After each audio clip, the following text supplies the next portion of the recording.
as I've been suggesting to you all along, that if you're going to go through the process as a projector to wake up, you're really going to have an intellectual involvement in the knowledge. And in looking at the three different types of projectors, that the real key to understanding them is based on something in design that is called authority. The most important thing about being yourself is about having the opportunity to be able to make what is correct decisions for you. Correct decisions. That is, correct decisions based on the place within you that decision-making is viable. Every human being in their design has a place of authority, and it's called a place of inner authority. We have two kinds of authority. We have inner authority. That's the place where we can make a reliable decision. And please understand, the moment that you're making reliable decisions that are correct according to your nature, you are going to live you. Making the right decisions is an essential ingredient to being awake.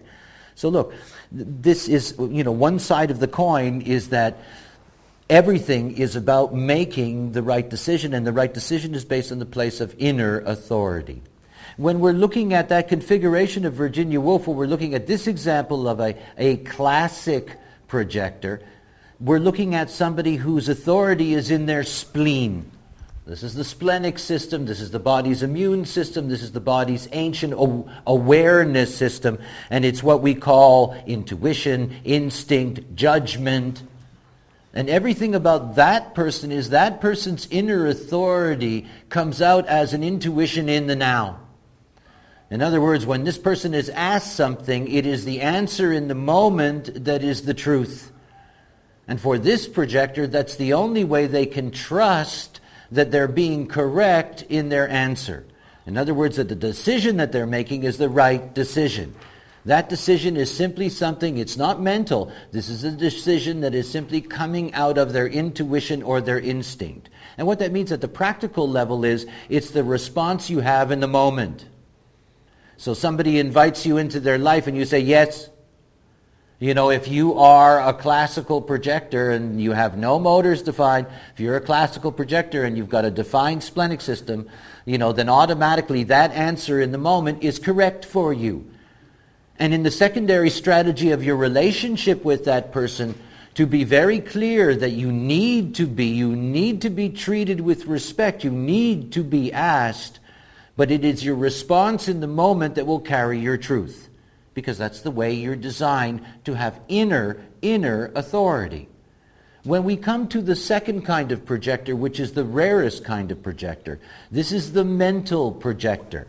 That is only definition above. Now, if we took away these motors here, if these were white, this would be an image of a classic mental projector. In other words, definition from the throat up, it could be like this.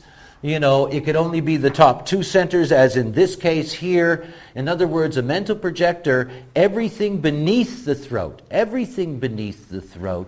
is white. Now, they're really different.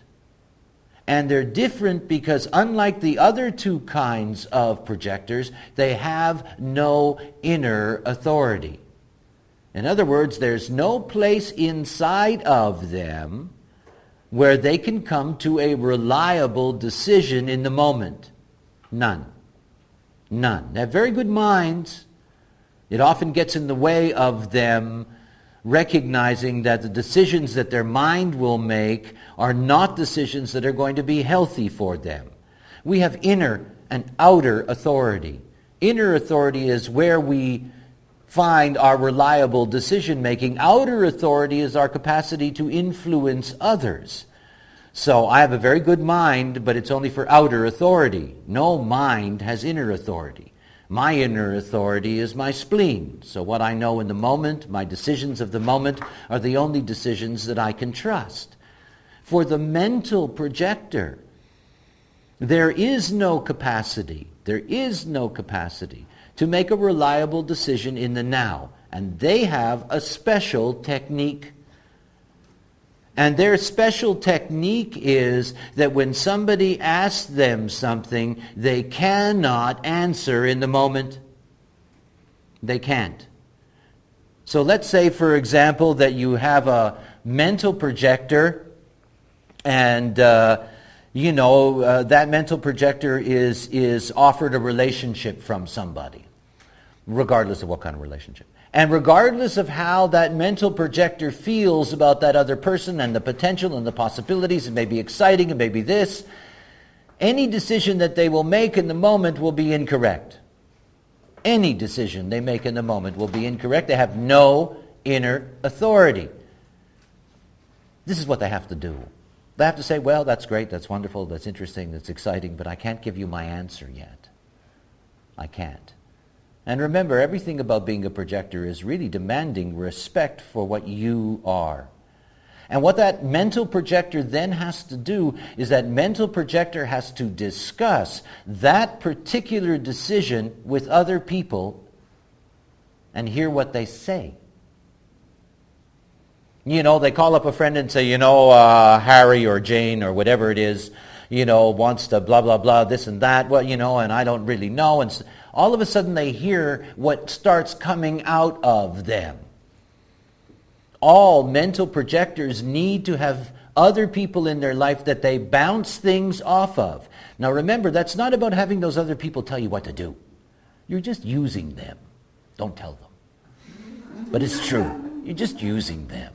You just need something to bounce off of. And you need to hear it, and not just once. A few times. And the more serious the question, the deeper you have to investigate that by hearing what you say and hearing it bounce back at you. If you go through that a couple of times, you'll suddenly really hear what's coming out of you, whether it really is a yes or a no. And then you can make a correct decision. So the mental projector, though all projectors have the same strategy, it's one thing to have a strategy, it's another thing how to know how to respond within that strategy. The classic projector has a different way of knowing how to say yes or no. And the classic projector the mental projector has its own technique. And that technique is that you cannot answer in the moment, that you have to bounce things off. Now, what I'm saying that is that's for the primary strategy. It's only for the primary strategy. Otherwise, mental projectors would never wake up because they wouldn't accept it. Mental projectors can't help but thinking that they know everything they need to know. And if they don't, they'll get it anyway. Because they're mental beings, and they're pure mental beings. And the moment that they get into the relationship, the moment they get into the bond, then they can go through a process of just seeing what comes out of them when they're asked. Because they're in the correct relationship. So for their primary strategy, for accepting the invitation to where and who and what, for that major decision in their life, they cannot make that decision in the moment. Regardless, they cannot make the decision in the moment. Even if everything inside of them says this is it, they still have to go through this process of bouncing things out and hearing them come back to really find out what's inside of them.